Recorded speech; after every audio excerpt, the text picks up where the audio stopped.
ओम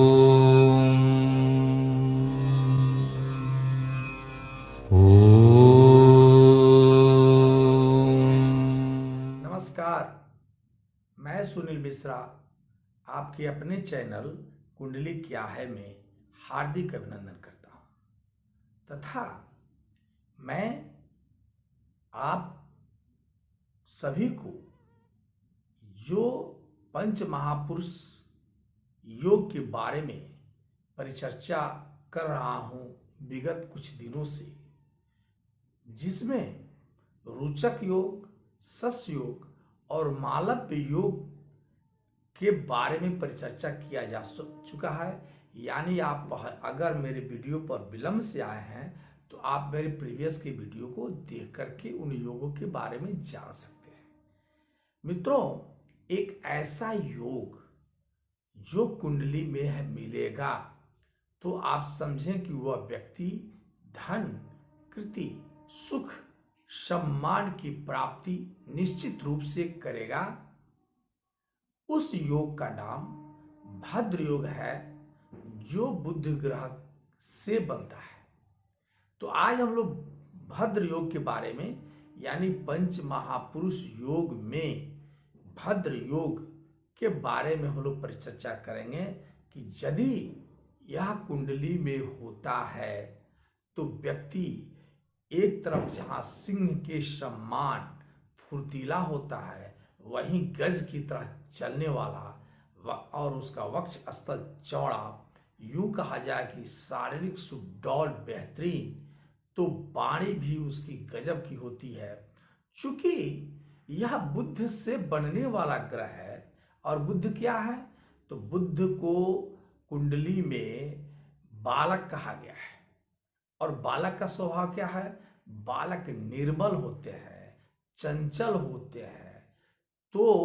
और उनकी स्किन एक मुलायम होती है। तो भद्र योग जिनके कुंडली में पाया जाता है, सबसे पहले तो उनका स्किन जो होता है वह मुलायम सॉफ्ट होता है, यानी वो ज्यादा उम्र के होके भी कम उम्र को दिखने वाले लोग होते हैं। ऐसे लोग, साथ में वाणी उनकी गजब की होती है,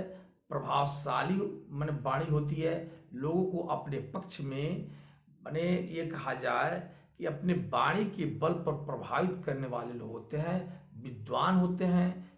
कमाल की सम्मान पाने वाले लोग होते हैं, और कहा जाए एक तरह से तो सत्वगुणी कांतिमय चेहरा लेने वाले लोग होते हैं। तो मित्रों, अगर हम लोग ये जाने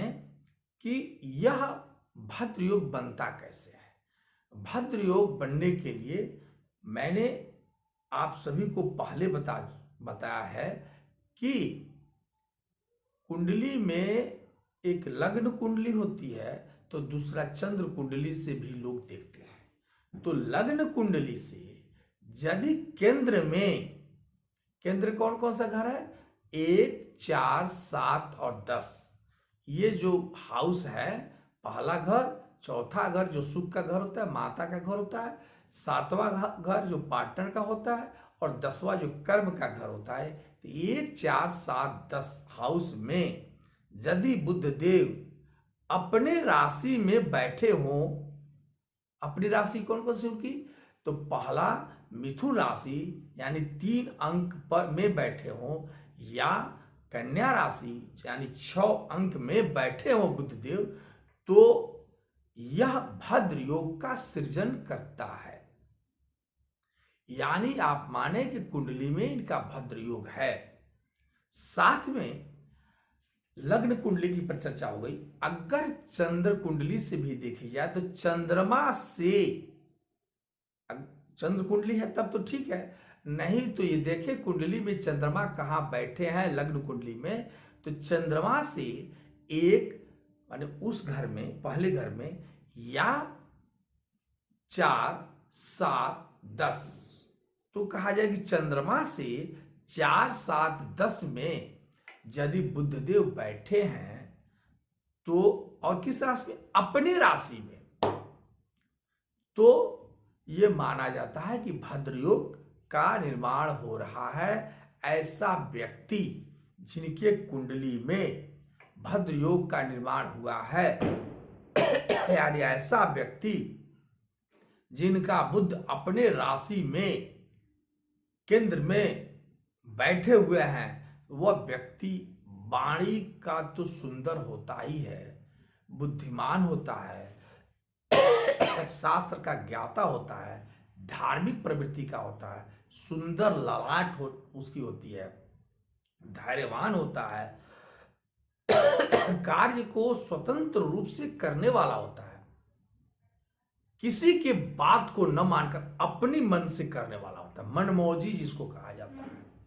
और अपने लोगों को तो कभी वो क्षमा कर देता है, कितना भी कोई गलती करे अपना उसको क्षमा कर देता है, हंसमुख होता है, हमेशा हंसमुख हंसने वाले होते हैं, भोला होते हैं, मोल जोल करने वाले होते हैं। ऐसा नहीं कि कोई बात हो जाए और चुपचाप उसको लेकर उसको मोल जोल करके ही वो लेते हैं। प्रेम की इच्छा रखने वाले लोग होते हैं, यानी रसिक मिजाजी लोग होते हैं, अपने बुद्धि से काम निकालने वाले लोग होते हैं ऐसे लोग। अब हमें जाने कि यदि कुंडली में भद्र योग है तो व्यक्ति या तो बहुत बड़ा प्रवक्ता भी बन सकता है, प्रवचनकर्ता भी बन सकता है, या मतलब वाणी से संबंधित, यानी जैसे पत्रकारिता में वो सफलता पाया जाता है, या यूं कहें कि बेहतरीन मैथमेटिक्स वाला होता है, यानी बैंकिंग क्षेत्र में गजब की सफलता पाने वाले होते हैं, शिक्षक भी होते हैं ऐसे लोग, यानी उत्तम क्वालिटी के शिक्षक होते हैं जिनकी वाणी से बच्चे प्रभावित होते हैं। अब हम एक चीज और जाने कि भद्र योग यदि कुंडली में और काम नहीं कर रहा है तो भद्र योग अगर है तो सबसे पहले ये देखें कि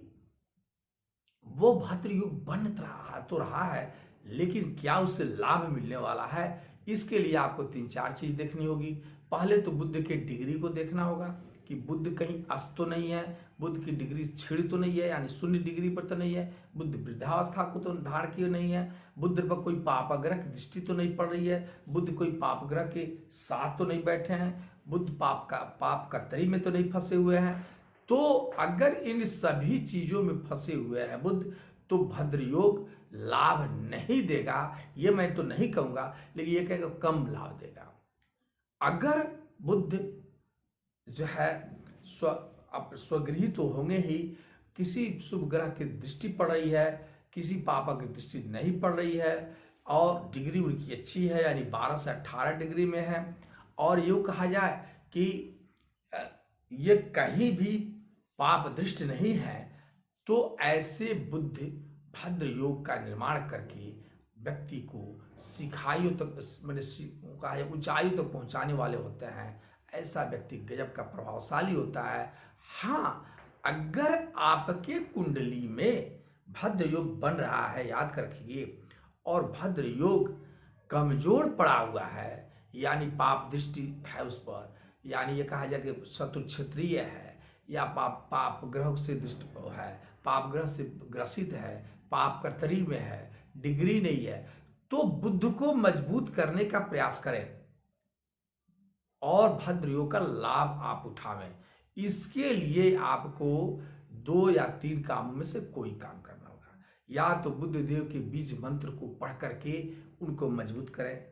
या उनके संबंधित देव यानी गणेश जी की पूजन करके आप उनको मजबूत कर सकते हैं,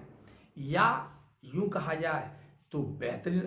पन्ना का धारण करके आप बुद्ध को मजबूत कर सकते हैं। यूं या बुद्ध से संबंधित वस्तुओं की दान करके भी आप बुद्ध को मजबूत कर सकते हैं। तो फिर मिलते हैं नेक्स्ट वीडियो में, तब तक के लिए नमस्कार।